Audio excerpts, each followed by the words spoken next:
Amazon पर कुछ ऐसी बुक सेल हो रही हैं जिनका ऑथर खुद चैट जीपीटी है। मार्वल जैसी कंपनीज एआई को यूज कर रही है टीवी शोज और मूवीज में एनिमेशन बनाने के लिए। दोस्तों, आज एआई कौन सा काम नहीं कर सकता, चाहे वो आपके ईमेल्स का ऑटोमेटिक रिप्लाई देना हो या फिर फोटोज या वीडियोज को एडिट करना हो। एआई आपकी बिजनेस से लेकर स्टडीज में आपका पर्सनल असिस्टेंट बनकर आपको गाइड कर सकता है। आज एआई ने ग्राफिक डिजाइनिंग जैसे क्रिएटिव काम को कितना आसान बना दिया है। The danger of AI is much greater than the danger of nuclear warheads. लेकिन अगर एलोन मस्क जैसे व्यक्ति अगर बोल रहे हैं कि danger of AI is much greater than danger of nuclear bomb, तो बात तो सोचने वाली है कि आखिर एआई कर क्या रहा है।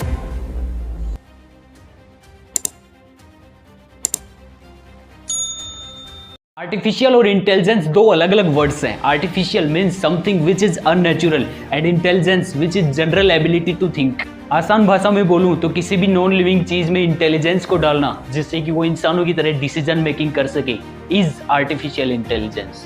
वैसे तो एआई टेक्नोलॉजी का डेवलपमेंट पहले से ही हो रहा था, लेकिन एआई पर सबका ध्यान जाता है जब चैट जीपीटी 3.5 पब्लिकली अवेलेबल होता है। इसकी पॉपुलैरिटी ने सारे रिकॉर्ड्स तोड़ दिए।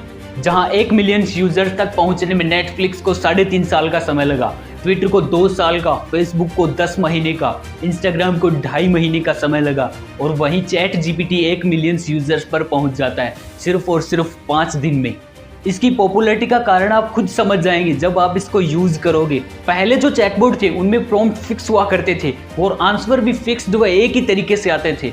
चैट जीपीटी की खास बात यह है कि इसको आप कुछ भी पूछ सकते हो, प्रॉम्प्ट को थोड़ा सा भी चेंज करने पर इसका आंसर भी बदल जाता है। यह आपकी लोकल लैंग्वेज को भी जानता है। इसके बात करने के तरीके को देखकर आपको लगेगा कि स्क्रीन के पीछे बैठा कोई इंसान जवाब दे रहा हो, एक ऐसा इंसान जो सब कुछ जानता हो। इसके इंटेलिजेंस लेवल का आइडिया आप इससे लगा सकते हो कि मेडिकल एंट्रेंस एग्जाम नीट में इसने 359 स्कोर किया, क्लैट के एग्जाम में 50% से ज़्यादा स्कोर किया, यूएस मेडिकल एग्जाम्स और गूगल के कोडिंग लेवल 3 के इंटरव्यू इसने इजीली क्रैक कर लिए। 2 एग्जाम जिन्हें चैट जीपीटी क्लियर नहीं कर सका, यह है इंडिया की जेईई एडवांस और यूपीएससी। लेकिन अभी तो एआई की शुरुआत है। जैसे जैसे लोग एआई को यूज कर रहे हैं वैसे वैसे एआई ट्रेंड हो रहा है। वैसे एआई हो या फिर कोई भी टेक्नोलॉजी आई हो, उसने लेबर कॉस्ट और मैन पावर को कम ही किया है। लेकिन वर्तमान में सबसे ज्यादा खतरा है एआई के कारण लोगों की जॉब लूज होना। मेनली जॉब्स को 2 कैटेगरीज में बांटा जा सकता है। नंबर 1 पर आती है ब्लू कॉलर जॉब्स।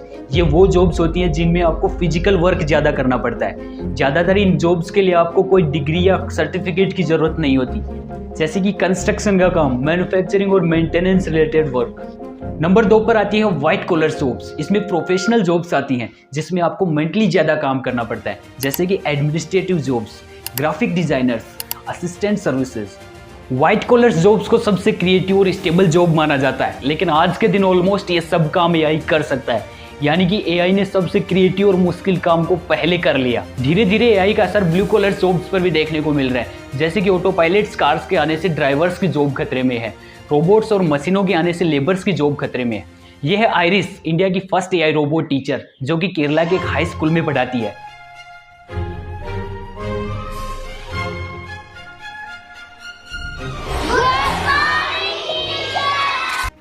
ऐसे ही बहुत सारे एग्जाम्पल्स हैं जहां पर एआई डायरेक्टली और इनडायरेक्टली लोगों की जॉब छीन रहा है। अब कुछ लोगों के मन में एक सवाल आ सकता है कि 80s के टाइम जब कंप्यूटर्स आ रहे थे तभी भी लोगों को लग रहा था कि कंप्यूटर सबकी जॉब छीन लेगा, लेकिन उसके बावजूद भी बहुत सी जॉब बची है। इनफैक्ट बहुत सी नई जॉब भी एडअप हुई हैं।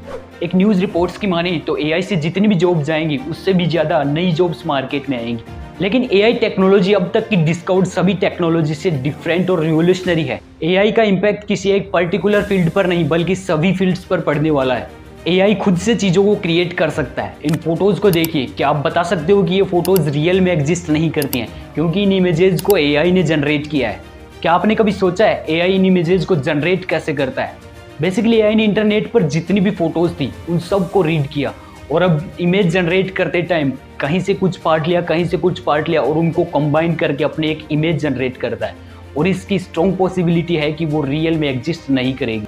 अभी तक आप एआई से टेक्स्ट मैसेज, वॉइस या फिर इमेजेस को जनरेट कर सकते थे, लेकिन अभी रिसेंटली ओपन एआई ने सोरा एआई को इंट्रोड्यूस किया है, जिसकी हेल्प से आप रियलिस्टिक दिखने वाले वीडियोज़ भी बना सकते हो।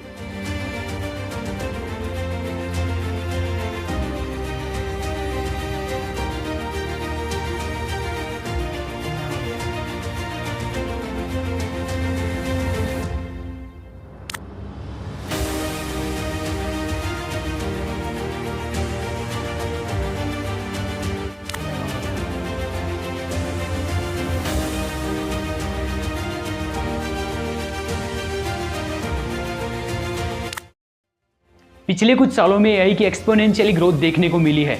बढ़ती हुई एआई टेक्नोलॉजी की अपने आप में एक डार्क साइड है। What's the dark hidden reality of AI?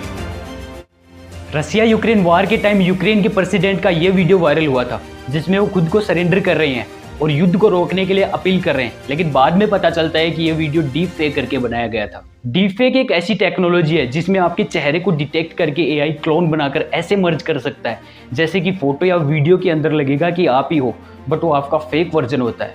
बहुत सी कंपनीज डीप फेक का यूज करती है एडवर्टीजमेंट में, जिसमें वो पॉपुलर सेलिब्रिटीज के डीप फेक वीडियोस बनाकर अपने प्रोडक्ट्स का प्रमोशन करती हैं। एवेटर एक प्रकार का गेम है जिसे हम निवेश योग्य ऐप कह सकते हैं, या मैं निवेश योग्य गेम कह सकता हूं, जिसमें आप कम पैसे खर्च करके ज़्यादा से ज़्यादा कमाई कर सकते हैं। उदाहरण के लिए आपके पास 500, 1000, 2000 रुपये हैं जिन्हें आप खर्च कर सकते हैं। मेरी बेटी एवेटर खेल रही है, जिसके बारे में सब बात कर रहे हैं। वह प्रतिदिन एवेटर ऐप से RS1 80,000 निकालती है। मुझे कभी कभी आश्चर्य होता है कि आजकल अच्छी कमाई करना कितना आसान है, और सबसे अच्छा हिस्सा ये है कि यह ऐप पूरी तरह से मुफ्त है। आज के दिन डीप फेक टेक्नोलॉजी का यूज किया जाता है अडल्ट वेबसाइट्स पर कंटेंट बनाने के लिए और पॉलिटिकल मैनिपुलेशन के लिए। ये फोटोज रेस्टलर्स प्रोटेस्ट के दौरान खींची गई थी, जिसको एआई की मदद से कुछ इस तरह बदल दिया गया। आपने इंस्टाग्राम पर मोदी जी वाली रील तो पक्का देखी होगी, जिसमें मोदी जी गाना गा रहे होते हैं।